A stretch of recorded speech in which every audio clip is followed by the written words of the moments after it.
The sound of porcelain breaking still echoes in my memory, sharp and merciless, as if it split not just the plate in my hands, but the dignity I had left. One moment I was carrying food toward the long table. The next, I was standing frozen, shards scattering at my feet, 100 eyes turning toward me in unison. The laughter, the music, the steady hum of conversation, all of it fell silent. My face burned under the chandelier light, and I wished the floor would open and swallow me whole. It was Daniel's promotion party, meant to be his proudest evening. Guests filled every corner of the house with perfume, polished shoes, and glasses raised in cheer. Yet, in the middle of all that glow, I stood exposed, 61 years old and reduced to nothing but an inconvenience. Rebecca, his wife, had made sure of that. She didn't need to raise her voice for me to hear the message I was out of place. My presence was a blemish on her carefully curated image. The sting went deeper than embarrassment.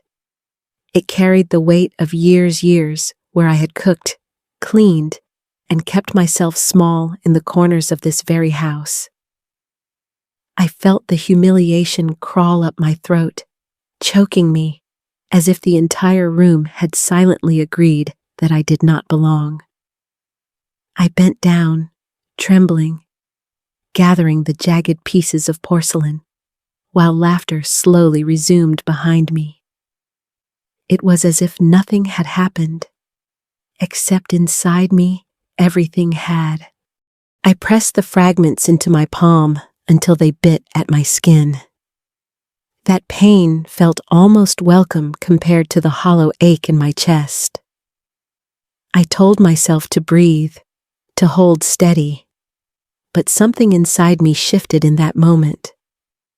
The silence I had wrapped around myself for 6 long years suddenly felt like a prison.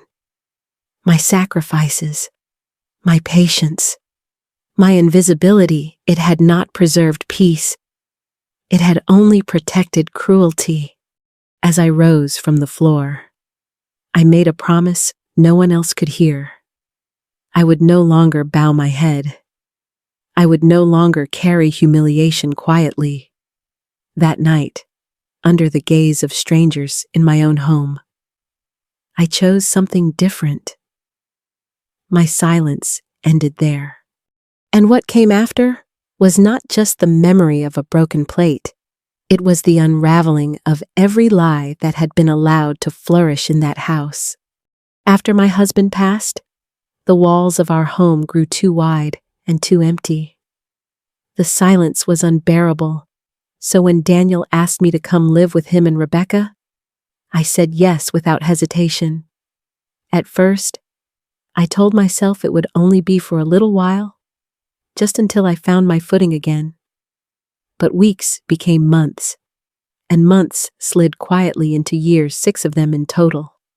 Somewhere along the way, the line between being family and being a servant blurred so much that I could no longer see where I belonged. Most mornings began before dawn. I would move through the kitchen, my hands aching from arthritis, kneading bread or chopping vegetables for meals that would later be praised, but never in my direction. When guests complimented the food, Rebecca would smile gracefully, as if she had been the one standing at the stove for hours. When the house looked spotless, she would wave a hand and give the impression she managed it all herself. My presence was not mentioned. It was as though I were a shadow, always there, but never acknowledged. Daniel worked long hours. He left before the sun came up and returned after it had already set, exhausted and grateful for the warm home he thought Rebecca provided. He didn't see the sharp looks she reserved only for me, or the dismissive sighs when I entered a room. He never noticed the way she handed me chores as if they were duties, not contributions. To him, Rebecca was a devoted wife and a gracious hostess. To me, She was a constant reminder that I had overstayed my welcome. I convinced myself that silence was the best gift I could give my son. If swallowing my pride kept his household peaceful, then it was a sacrifice worth making. At least, that's what I repeated every time Rebecca brushed me aside or claimed credit for my work. But silence has a weight. It piles up, heavier and heavier, until it crushes something inside of you. By the time Daniel's promotion party arrived, that weight had grown unbearable. The humiliation of that night wasn't sudden. It was the final stone placed on top of years of unspoken pain. And though I didn't know it then, life was about to place undeniable proof in my hands, evidence that silence could no longer protect anyone. It happened on an ordinary afternoon, the kind where I thought nothing could surprise me anymore. I had finished my shopping early and was walking past the downtown hotel when I caught sight of a familiar figure stepping out of a sleek red car. For a moment, I thought my mind was playing tricks on me, but then I recognized her walk.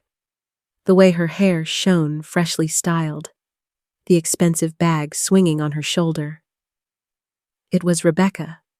What made my heart stop wasn't just seeing her there, it was who she was with.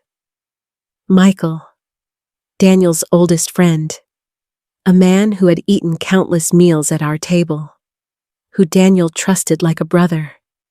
And right there on the sidewalk, in broad daylight, the two of them leaned close, laughing, and then embraced in a way no sister-in-law and family friend ever should. My hands shook so badly, I nearly dropped my grocery bag.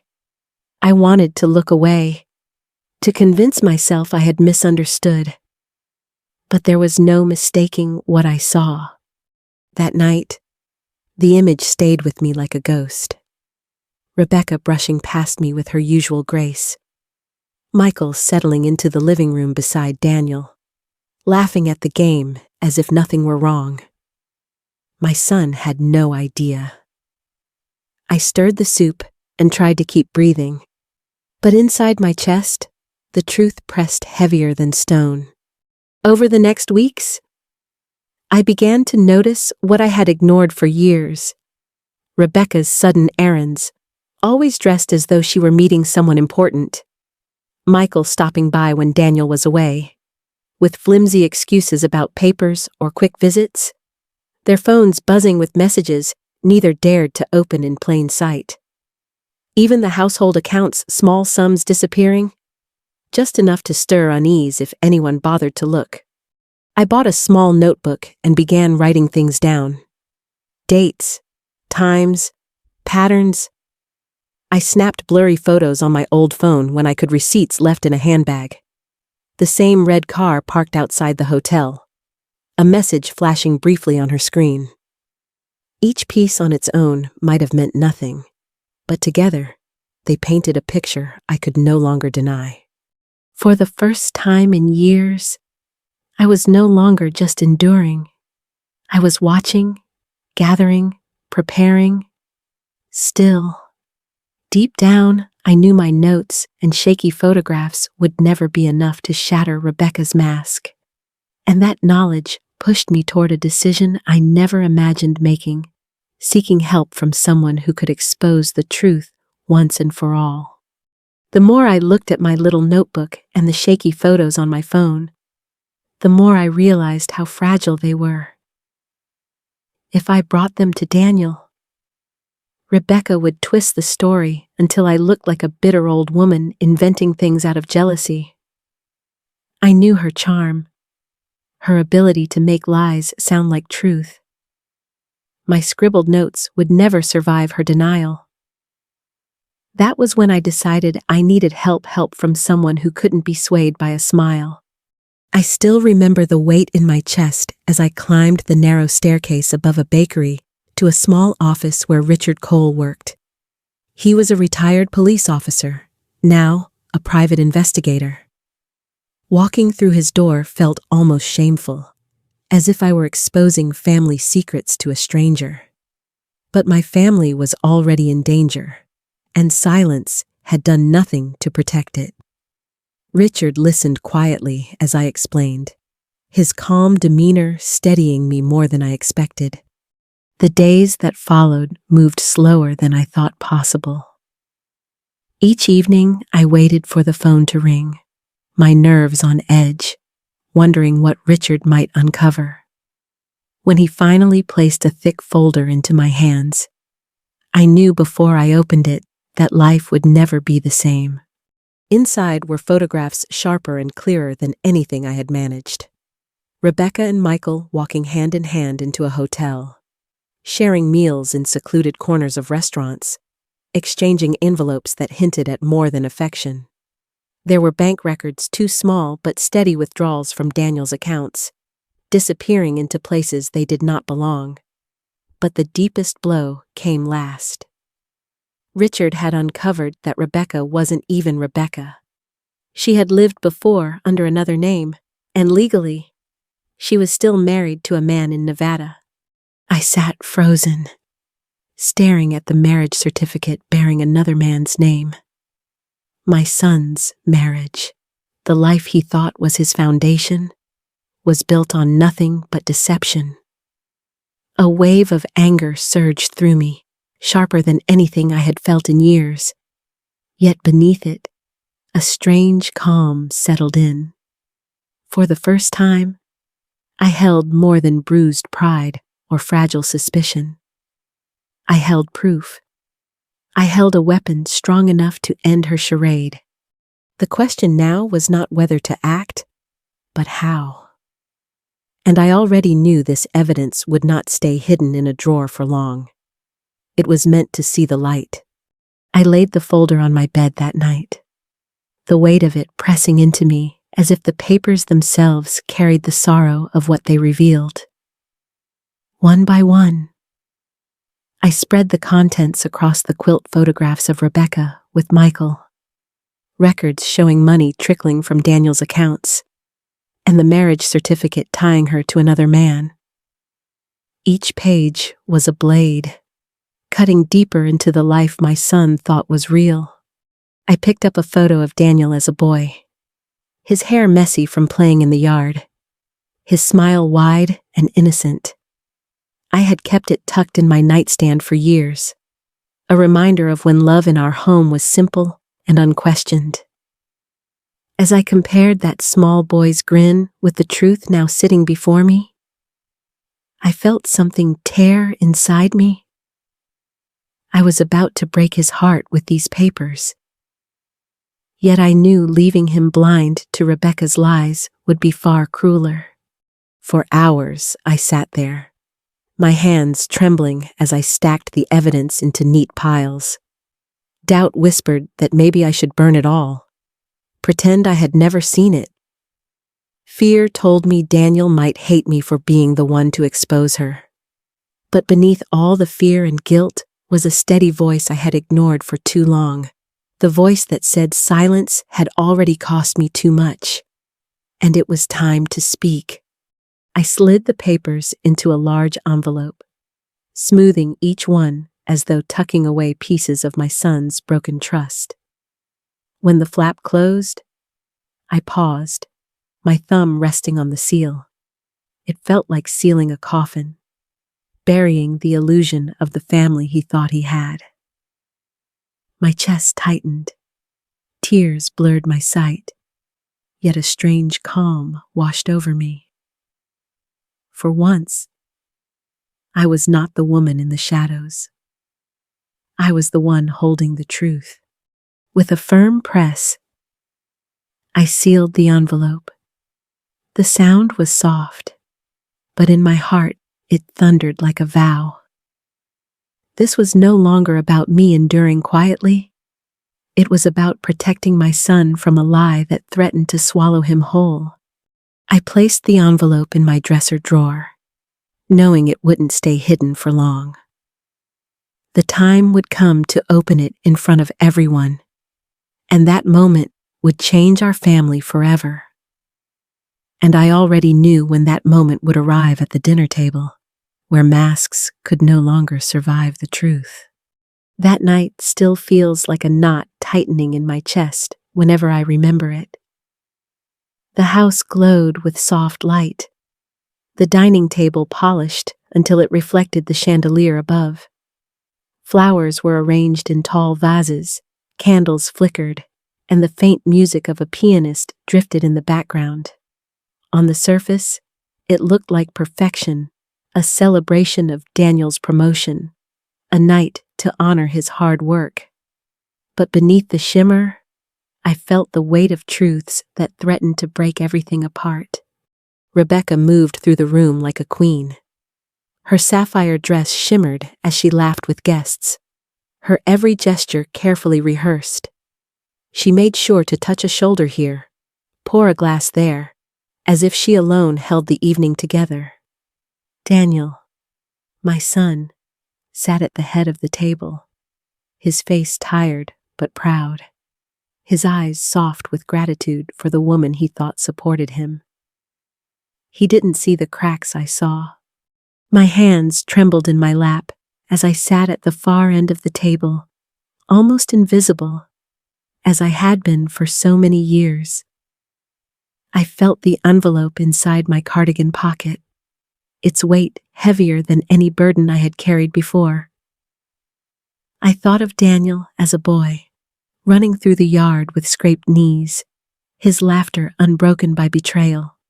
And now, here he was, about to be cut down by the one person he trusted most.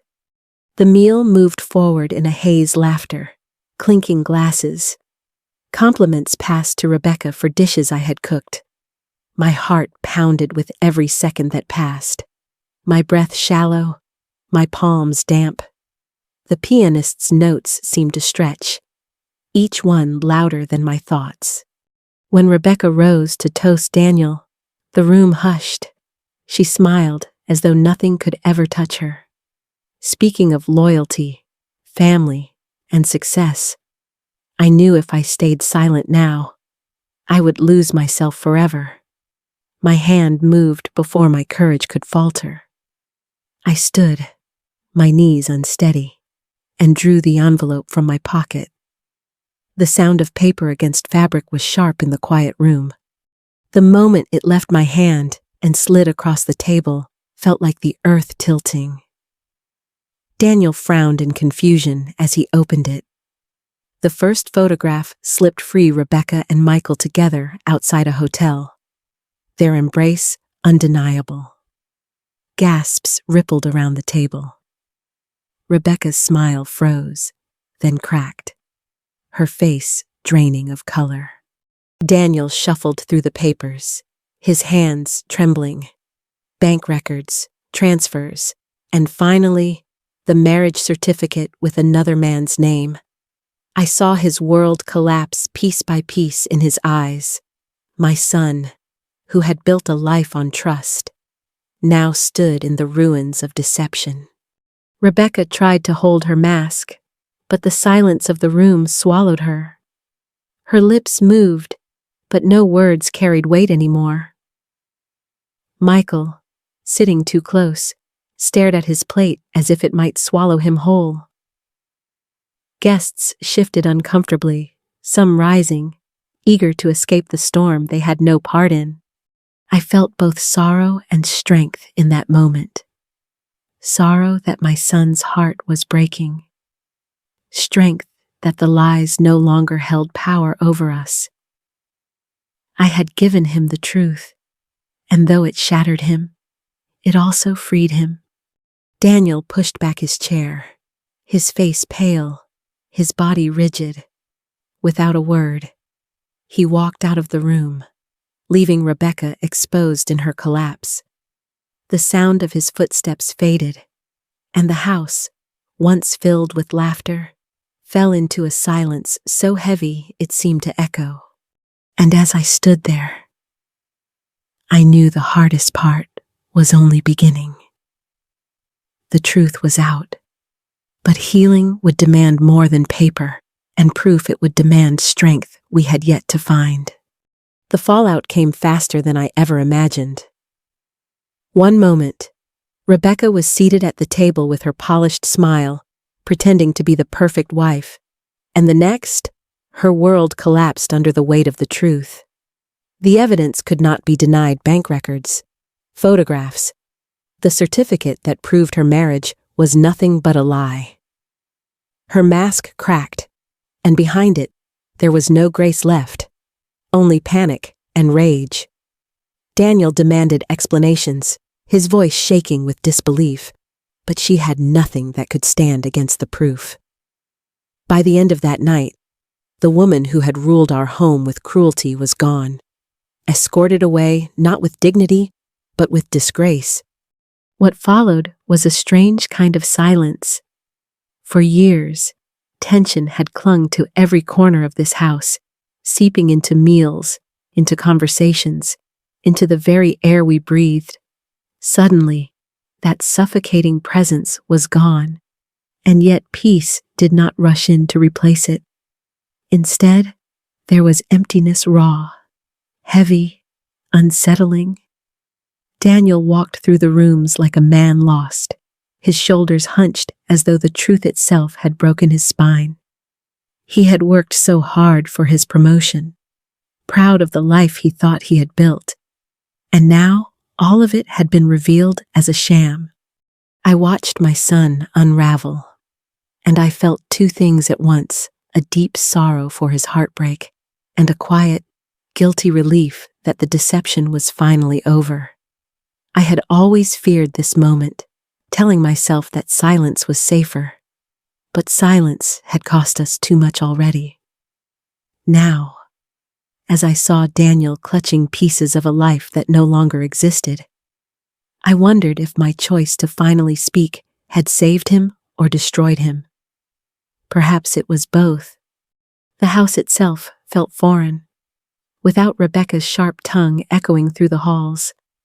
The quiet was almost too much to bear. Even my grandson, once so used to her commands, seemed confused by the change. He clung to Daniel, sensing the fragility in his father, and I tried to be steady when everything inside me was trembling. Legal matters moved quickly. Fraud, bigamy, lies layered upon lies. Rebecca faced consequences beyond our walls. Yet inside this family, justice did not feel like victory. It felt like rubble. I saw Daniel sitting alone in the evenings, staring at the floor, and I longed to take his pain away. But some wounds are not mine to heal. As I sit with these thoughts, I know the storm has passed, but the damage remains.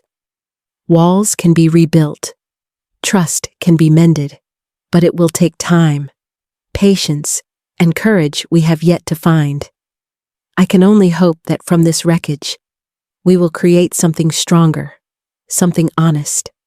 Because the hardest part is not exposing the lies. The hardest part is what comes after rebuilding, reckoning, and, perhaps, rediscovering love and dignity where once there was only shame. When Rebecca was finally gone, the house felt strangely hollow. For years, it had been filled with tension-sharp words unspoken, footsteps that made me flinch, the constant weight of walking on eggshells, and then, just like that, silence. At first, that silence felt unbearable. It was the sound of a broken family, the echo of something Daniel had lost, something I could never give back to him. But silence can change. Slowly, it became a kind of balm. Meals at the table were no longer minefields. I could hear the clink of forks and the gentle murmur of my grandson's laughter without waiting for the sting of ridicule. The emptiness left behind by Rebecca's downfall started to be filled not by her presence, but by something softer, more real. Daniel was shattered at first. I watched my son, a man who had carried himself with such pride, crumble under the weight of betrayal. His eyes looked older, his voice hollow. For weeks, He moved like a shadow through the house, barely touching the world around him. My heart broke for him, but I also knew this wound could only heal in its own time. I learned to sit with him in silence, offering small comforts meals left warm on the stove, folded laundry placed neatly on his bed, a gentle hand on his shoulder when words failed him. And then, little by little, I saw glimmers of him returning. One evening, he laughed at something his son said, a laugh so sudden and raw it startled both of us. That sound was a turning point. It reminded me that resilience lives quietly inside us, even when we think we've lost it. My bond with my grandson deepened too. Without the tension that once suffocated us, I found joy in the smallest moments, helping him with homework, baking cookies together, sitting by the window while he told me about his dreams. In his innocence, I saw hope. I realized that protecting him from lies and cruelty had been worth every ounce of pain I endured. As for me, I began to rediscover pieces of myself I thought had vanished. For so long, I had been silent, invisible. But now, I found my voice again. I started walking in the mornings, breathing in fresh air without the heaviness of dread. I allowed myself to imagine a future not grand or extraordinary, but dignified, honest, and free.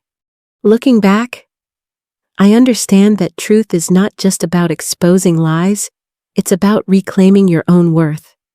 Endurance taught me patience, but courage taught me to speak. And in speaking, I found freedom. The storm nearly broke us, but it also cleansed the air.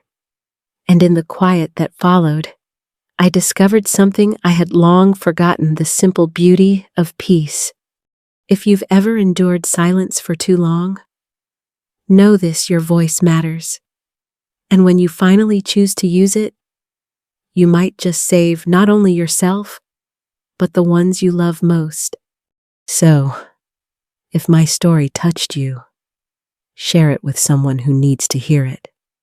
Maybe it will remind them, as it reminded me, that even after the darkest storm, renewal is possible.